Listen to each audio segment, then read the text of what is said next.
नमस्कार दर्शक बंधु आपण मानकु टीआरओ 24 न्यूज को स्वागत। आसंतु नजर पकाइबा आजिर खबर उपरे। भद्रक जिलार प्रसिद्ध धार्मिक पीठ बाबा आखंडमणि मंदिर में आज भक्तिमय परिवेश देखा मिलता। राज्यसभा निर्वाचन में विजय लाभ पर नवनिर्वाचित सांसद दिलीप राय प्रथम थर पर बाबा आखंडमणि पीठ में पहुंची श्रद्धा भावर सहित दर्शन करते।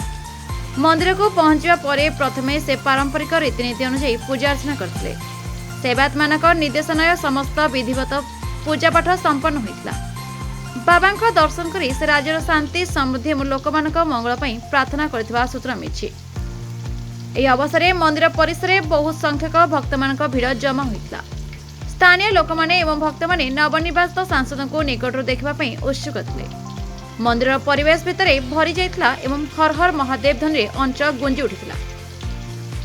श्री राय आगमन को नहीं सेवायत माने एवं स्थानीय नेतृत्व पक्षर आत्मीय स्वागत कर तांकु मंदिर परंपरा अनुसार पुष्पमाला एवं उत्तर दे सम्मानित कर अन्य समाजसेवी एवं प्रमुख व्यक्ति माने उपस्थित थे।